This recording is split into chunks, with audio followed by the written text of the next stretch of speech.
പ്രവാസ ലോകത്തെ വാർത്തകളും വിശേഷങ്ങളും അതുപോലെ മാറി മാറി വരുന്ന നിയമങ്ങളും നേരത്തെ അറിയാൻ ഈ ചാനൽ സബ്സ്ക്രൈബ് ചെയ്യൂ. അടുത്തുള്ള ബെല്ലൈക്കൺ എനേബിൾ ചെയ്യാൻ മറക്കേണ്ട. ഒമാനിലെ telecom regulatory authority mobile phone number പോർട്ടബിലിറ്റിക്കായി ആരംഭിക്കുന്ന പുതിയ കേന്ദ്ര സംവിധാനത്തിന്റെ പരീക്ഷണം ആരംഭിച്ചു. ഗുണഭോക്താക്കൾക്ക് മിനിറ്റുകൾക്കുള്ളിൽ ഓട്ടോമേറ്റഡ് ലളിത നടപടിക്രമങ്ങളിലൂടെ ഒരേ നമ്പർ നിലനിർത്തിക്കൊണ്ട് സേവനദാതാക്കൾക്കിടയിൽ എളുപ്പത്തിൽ മാറാൻ അനുവദിക്കുന്ന ഒരു സംയോജിത കേന്ദ്ര സംവിധാനമായിരിക്കും ഇത്. ഗുണഭോക്താക്കൾക്ക് സുഗമവും ലളിതവുമായ നടപടിക്രമങ്ങളിലൂടെ പോർട്ടബിലിറ്റി ഉറപ്പാക്കുന്നതിനും സിസ്റ്റത്തിന്റെ സാങ്കേതികവും നടപടിക്രമപരവുമായ സന്നദ്ധത പരിശോധിക്കുന്നതിനും ഇതിന്റെ പ്രവർത്തനം വിശകലനം ചെയ്യുന്നതിനും വെല്ലുവിളികൾ പരിഹരിക്കുന്നതിനുമുള്ള പദ്ധതി നിലവിൽ പൈലറ്റ് ഘട്ടത്തിലാണെന്ന് ട്രാ അറിയിച്ചു. ഏതാനും മിനിറ്റുകൾക്കുള്ളിൽ ഓപ്പറേറ്റർമാർക്കിടയിൽ മാറുന്ന പ്രക്രിയ സുഗമമാക്കുന്നത് പോലുള്ള സവിശേഷതകൾ സിസ്റ്റത്തിൽ ഉൾപ്പെടുത്തും. സിസ്റ്റം ലാൻഡ്ലൈൻ നമ്പറുകളെ കൂടി പിന്തുണയ്ക്കുന്നതിനാൽ ഇത് കമ്പനികളുടെ മത്സരശേഷി വർദ്ധിപ്പിക്കാൻ സഹായിക്കും. ഉപയോക്താക്കൾ മറ്റൊരു ഓപ്പറേറ്ററിലേക്ക് മാറാൻ ആഗ്രഹിക്കുന്നുവെങ്കിൽ അവർ ചെയ്യേണ്ടത് സേവനദാതാവിനെ ഓൺലൈനായി സന്ദർശിച്ച് മിനിറ്റുകൾക്കുള്ളിൽ അഭ്യർത്ഥന സമർപ്പിക്കുക എന്നതാണ്. പോർട്ടിംഗ് അഭ്യർത്ഥന സ്ഥിരീകരിക്കുന്ന ഒരു സന്ദേശം ഉപയോക്താക്കൾക്ക് ലഭിക്കും. നമ്പർ പോസ്റ്റ് പെയ്ഡ് ആണെങ്കിൽ, കുടിശ്ശികകൾ ഉണ്ടെങ്കിൽ പൂർത്തിയാകുമ്പോൾ നേരിട്ട് പണമടയ്ക്കാൻ ലിങ്കിൽ ക്ലിക്ക് ചെയ്യുകയും പേയ്മെന്റ് നടത്തുകയും ചെയ്യണം.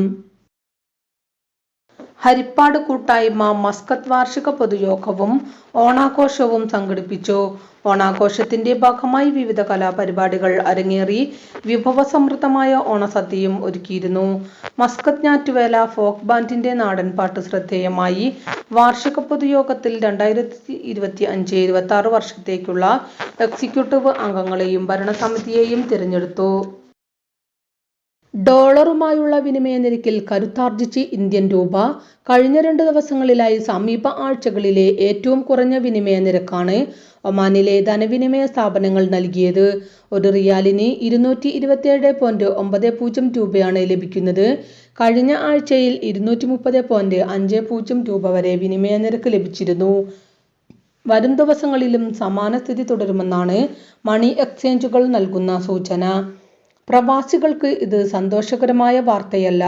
തുടർച്ചയായ ഇടിവിൽ തളർന്നുനിന്ന ഇന്ത്യൻ രൂപയെ കരകയറ്റാൻ റിസർവ് ബാങ്ക് വിപണിയിൽ $300 കോടി മുതൽ $500 കോടി വരെ ഏകദേശം 44,000 കോടി രൂപ വിറ്റഴിച്ചതായാണ് റിപ്പോർട്ട്. ഇതോടെ രൂപ ഡോളറിനെതിരെ നില മെച്ചപ്പെടുത്തുകയായിരുന്നു. കഴിഞ്ഞ ഏതാനും മാസങ്ങൾക്കിടയിലെ റിസർവ് ബാങ്കിന്റെ ഈ ഇടപെടലാണ് രൂപയുടെ മൂല്യത്തിൽ മുന്നേറ്റത്തിന് കാരണമായത്. ഈ ഇടപെടൽ ഫലിച്ചതോടെ രൂപ കഴിഞ്ഞ ദിവസം 4 മാസത്തെ ഏറ്റവും വലിയ മുന്നേറ്റം രേഖപ്പെടുത്തിയിരുന്നു.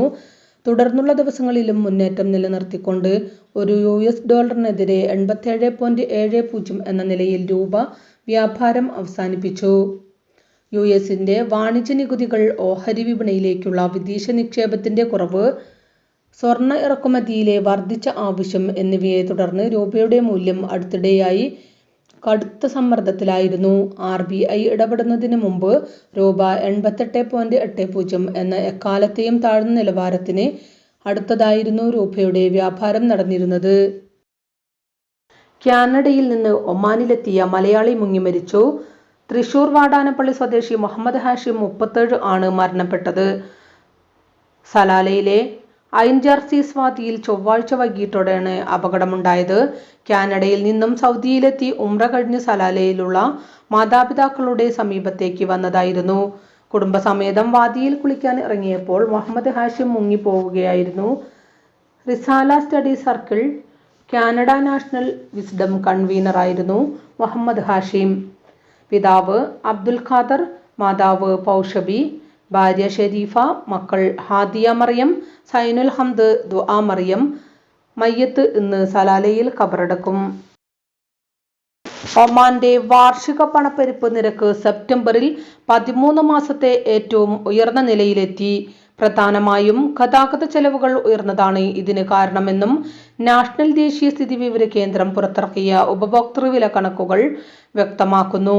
സുൽത്താനേറ്റിന്റെ ഉപഭോക്തൃവില സൂചിക പ്രകാരം വാർഷിക പണപ്പെരുപ്പം കഴിഞ്ഞ മാസം 1.08% വർദ്ധിച്ചു.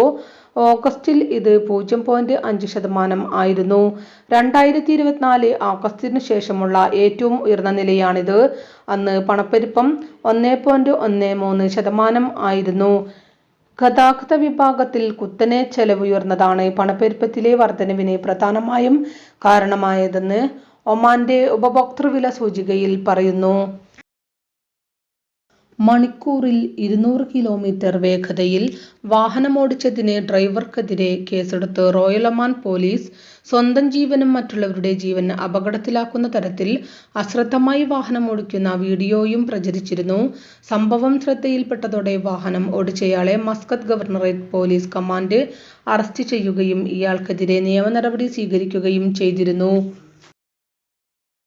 യമനിലെ നിരവധി ഐക്യരാഷ്ട്രസഭാ ജീവനക്കാരുടെ പ്രശ്നം പരിഹരിക്കുന്നതിന് സുൽത്താൻ ഹൈതം ബിൻ താരിഖിന്റെ നേതൃത്വത്തിൽ ഒമാൻ നടത്തിയ ശ്രമങ്ങൾക്ക് ഐക്യരാഷ്ട്രസഭാ സെക്രട്ടറി ജനറൽ അന്റോണിയോ ഗുട്ടറസ് നന്ദിയും കടപ്പാടും അറിയിച്ചു.